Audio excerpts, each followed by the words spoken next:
Hello, everyone. Thanks so much for joining me here today as we get to talk about one of my favorite subjects, comic books. My name is Jose. I love comic books. I love talking about them. I love sharing them with you. Feel free to follow me on social media if you would like. Links are in the description below. I've also posted a link to the DC fan page with plot synopsis and character bio. So we are going to be looking at Detective Comics 397, written by Denny O'Neil and drawn by Neal Adams. This is part of their collaboration. So I've been going through and trying to get some of these early 1970s, particularly the Neal Adams, Denny O'Neil issues. I hope to get some of the other Batmans from the 70s because there is some good stuff available out there. So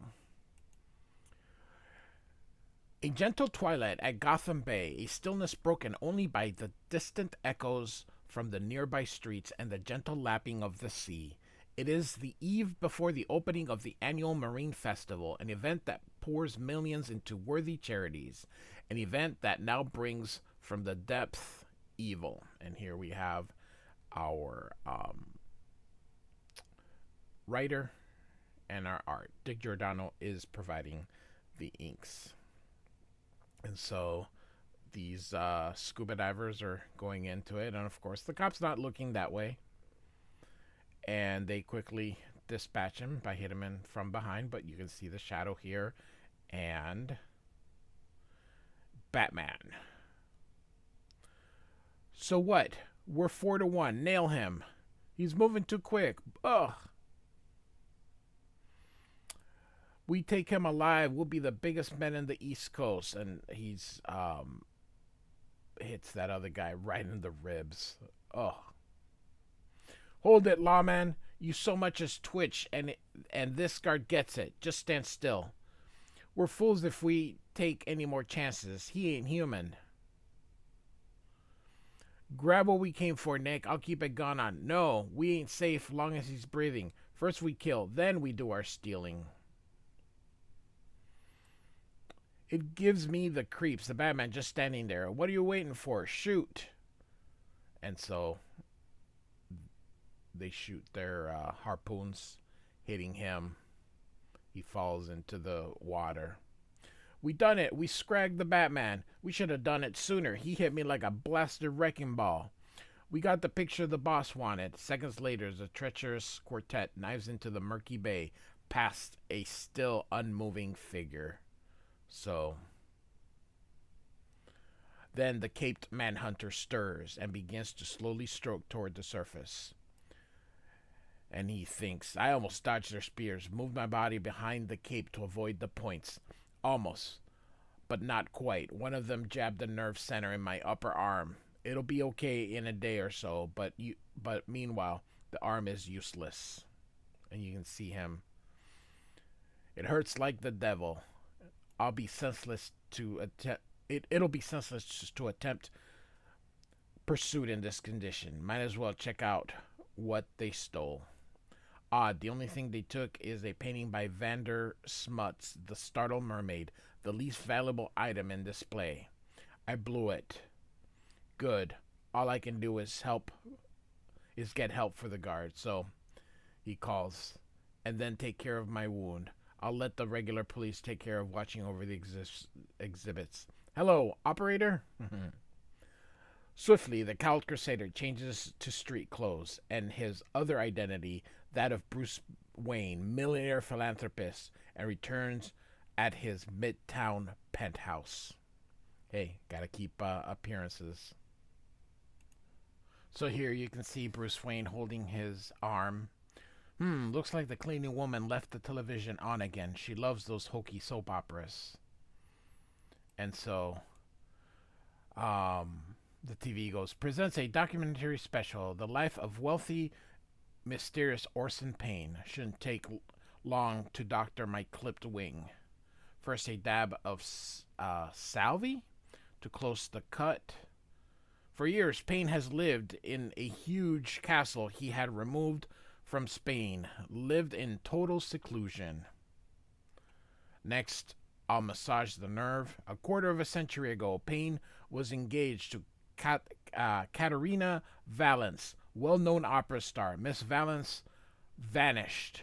And finally, a bit of yoga breathing to restore circulation. And since that day, Payne has refused to see anyone. And so the cleaning lady comes in, begging your pardon, Mr. Wayne. I forgot my handbag. And he puts on his robe. Help yourself, Kathy. And he looks, someone who doesn't like the tube. She certainly watches it enough. Vile thing. Bye, sir. See you Thursday. Got to concentrate on that theft. I could leave it to the police, he thinks. But the bizarreness seems made to order for Batman. Something's nagging at my memory. Something I saw underwater. Of course, the algae, the seaweed, it was glowing, and the glow could only come from some sort of power source, like from a submarine equipped with low-yield nuclear engines.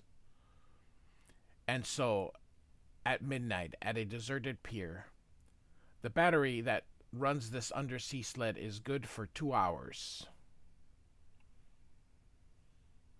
The infrared scope I mounted on the sled's bow should make visible any lingering radiation. Ah, there it is. Leading out toward the island, the affluent section. Under which of those old mansions houses a thief, a would-be killer? For a full 40 minutes, Batman glides through the chill water until, as I figured, a small nuclear sub.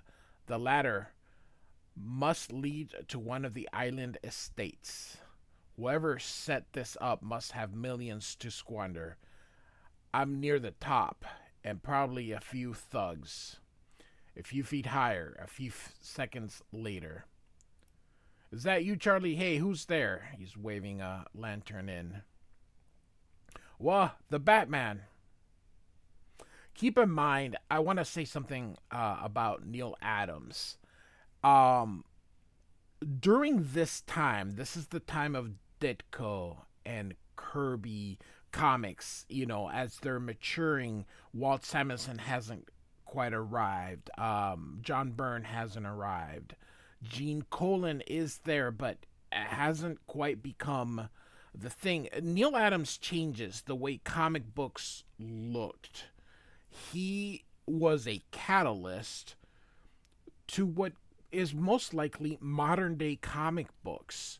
And that is in turn what makes him so popular, particularly during this era, is he changed from this Kirbyism to the modern artist. From Neal Adams, you get John Byrne, and then you get Jim Lee, and so forth and so forth. And Neal Adams is the one that brought in this level of realism, this level of finesse that just wasn't commonplace in comic books during that time. So when you see these things, and if you compare it to what comic books looked like in the 50s and 60s, it's just so different. And so Neal Adams bridges that gap from Jack Kirby to John Byrne, and then you look at Jim Lee, who's still hyper popular, still, so good, and it just comes from this. You just didn't see this very, very often. So Batman punches the guy, and he goes, I recognize this place from a magazine layout. It's the Payne Estate. I always make mention, don't show something in comic books unless you're going to use it later. So I should have paid more attention to that TV special. Quiet, you hounds. Ain't nothing here except a few birds as they're barking, and you can see Batman in the shadows. And so Batman perches up at a tree, Payne's castle, rather than drop to the ground and chance a run-in with those killer dogs. Ow. And so he jumps in there with tremendous push of his thick-thewed legs. Love it. Batman launches himself across the remaining 20 feet of open space. Cable's strong fingers clamp onto the slippery stone windowsill. So he makes his way in. That must be Payne himself. Yes, my dears, you are lovely, every one of you, but your beauty pales before my memory of her. He's talking to an empty room. No, not to the rooms, to the paintings and the statues. Although she could not recognize it, a I have a share of greatness and a share of madness, Orson Payne. How dare you enter my castle unbidden? I enter any place where the law is broken, Batman says. An interesting art collection. This item was stolen earlier tonight from the Marine Festival.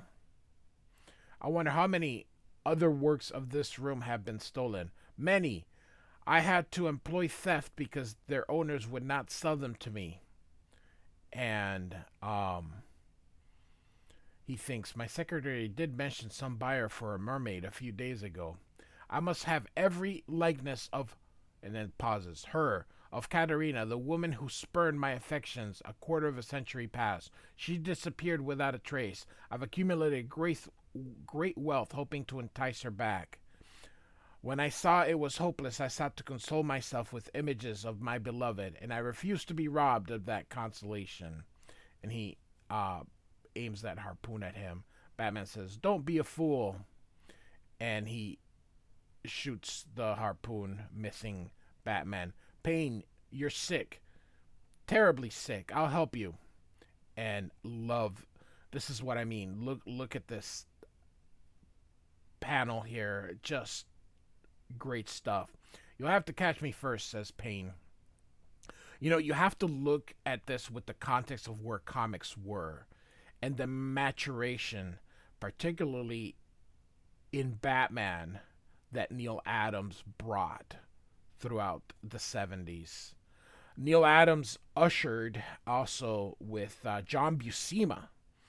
And if you take a look at Gene Colan and Gil Kane, how their art evolved thanks to Adams. Look at this other thing here as his hand makes it past the border. Just beautiful stuff here.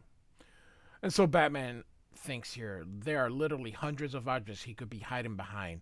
It'd take all night to search this chamber, so I'll have to play it the risky way, make myself a tempting target. Show yourself, Payne. Don't make things worse. And Payne says, you think me insane? Then I shall rejoice in my insanity and in your death. The Spanish Duke who originally built this fortress had an insidious mind. He devised diabolical methods for disposing of his enemies. And he opens the trapdoor. Took me by surprise. Better concentrate on soft landing. Batman's intensive judo training serves him well. He wills his body to limpness and, at that exact proper instant, twists to land his shoulders and forearms. Ugh! Wall and floor, smooth as polished glass. No chance of climbing out. Lovely, lovely. Well done, Batman. However, your acrobatic skills merely prolonged your life, not saved it. Look at who the hell keeps this stuff. It just is so friggin' funny. You can do anything in comic books, man. Who keeps this? I'm telling you. The deadfall I'm lowering into you weighs 2 tons. It fits snugly into your cell. As snugly as the hand in a glove. You have no avenue of escape, none whatsoever, and so farewell. There is a chance, a very slim one, and so he puts the batarang on the rope. I've got to make this toss perfect. There won't be a time for a second try. And so he grabs a chandelier. I'm counting on the heaviness of the chandelier and my swinging to accelerate it with enough momentum. And so he gets the chandelier out. To nudge the deadfall enough. I did it. The rest is routine as he's able to climb up. What say you? What they say of you is true. You're no man. You're something. Give up pain for your own good. He's like, no, no. You always wanted me to give up, to abandon my ambition, but why can't you understand? I did everything for you. And here you can see an image of his lost girlfriend. Good Lord, his last remaining bit of sanity is gone. And she walks out. Come to me, my precious. Take me in your arms. And he walks off the cliff. He thinks he's embracing Katarina Valance, his long-lost fiancée. Instead, he's embracing death. If my timing is a split second wrong, he's finished as he jumps from there to... just awesome. And Batman catches it. Got him. But I took the strain of his fall on my bad arm. Oh, thank you for returning to me, beloved Katarina. I'll find a phone, call Commissioner Gordon, get this poor tortured soul the help he needs. I'm through fighting for tonight, and so is pain. The pain of my arm will heal real soon. I hope pain's agony can be soothed too. The following morning, after a sound and much-deserved rest, Bruce Wayne relaxes in front of the tube. Morning, Mr. Wayne. Hello, Kathy. Following Batman's suggestions, authorities have committed Orson Payne to the staff mental hospital for observation. You shouldn't be watching such trash. Something just dawned on me. It isn't television you object to. It's Orson Payne. Kathy, were you ever an opera singer? Why, yes, many years ago. I chose to forego my career because a terrible man insisted on owning me. I'm only a charwoman now, but I'm free. He won't bother you again, and your secret is safe, I promise. I guess I sympathize with people who want to keep secrets. And somewhere within Kathy lives Katarina Valance, as Batman lives within Bruce Wayne, a fitting thought on which to end. So, during this time, Batman was a half issue. The other half was Batgirl story. So this actually ends, and then here you would have started the other part. So Detective Comics 397 from 1970, written by Dennis O'Neil, penciled by Neal Adams, and inked by Dick Giordano. Hope you enjoyed it. Like and subscribe, and I do thank you for listening. Goodbye.